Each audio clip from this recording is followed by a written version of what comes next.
Welcome to NextLabs Expert Q&A Series. This series was designed to inform you of relevant cybersecurity topics via expert knowledge.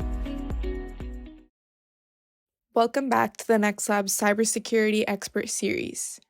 This is part 2 of episode 13, Safeguarding Data for Security and Compliance, with Rajan Raorane. If you haven't seen part 1 yet, click the link in our description box to watch it.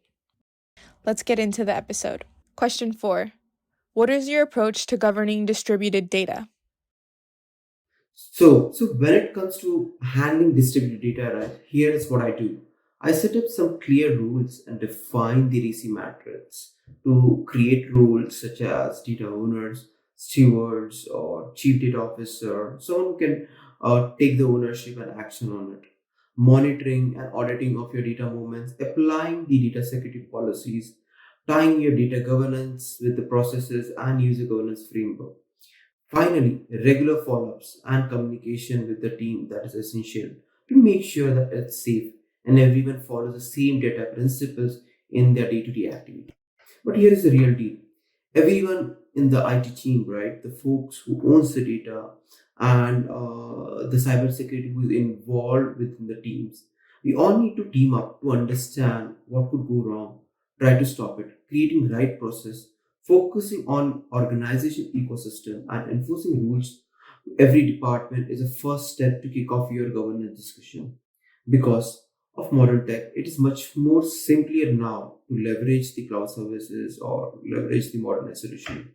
You can make best use of multi-cloud or multi-solution approach and create a control layer to govern your applications, systems, which is internal or external to your organizations.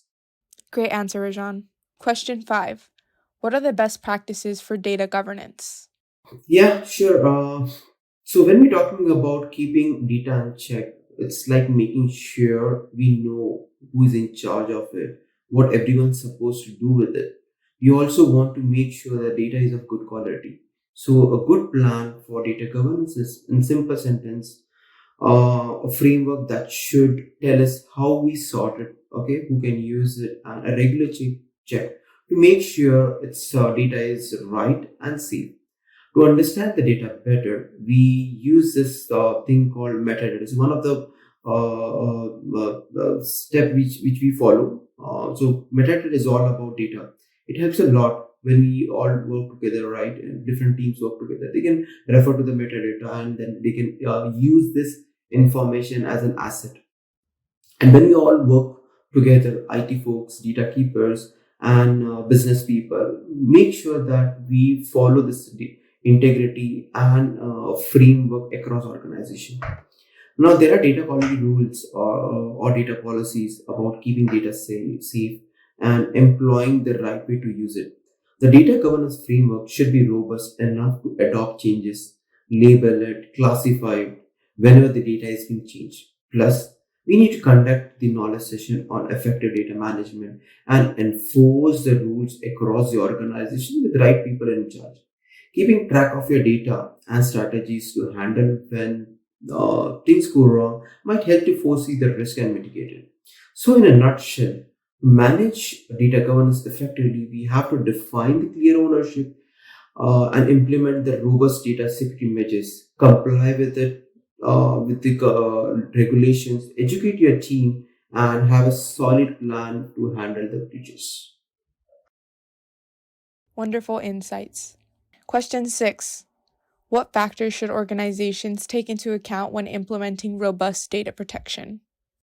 Achieving robust data protection in the digital landscape requires careful attention to several critical factors. Firstly, the organization must establish a comprehensive framework of data security measures. This involves implementing encryption, strong access control, regular security audits, and timely patch management to prevent unauthorized access and cyber threats. Defining the strategy with multi-layered defense approach such as firewalls, intrusion detection system, and endpoint protection adds an extra layer of security against the potential risk. Secondly, upholding data privacy is paramount. Organizations need to adhere to relevant data protection regulations such as GDPR, CCP, HIPAA, and create a transparent privacy policies. Obtaining explicit user consent before collecting and processing personal data is crucial. Thirdly, prioritizing employee training is very important, given that human error contributes significantly to data breaches. Educating staff about cybersecurity best practices and raising awareness about social engineering risk is crucial. Furthermore, a robust incident response plan must be in place. Despite of measures, breaches can occur. Having a well-defined strategy can minimize the damage, which will safeguard both data and reputation. Lastly, establishing a secure partnership with third-party vendors and maintaining stringent vendor management practice is essential. Also, services should adhere to the same rigorous data protection standards as internal process. By addressing these considerations comprehensively, organization can establish a strong foundation for data protection. This approach ensures the security, privacy, and integrity of sensitive information while building trust among customer and stakeholders. Great, thanks, Rajan. That brings us to the end of this episode. Thank you for watching. If you enjoyed this video, please like, share, and subscribe to the NextLabs YouTube channel and stay tuned for more Expert Series videos.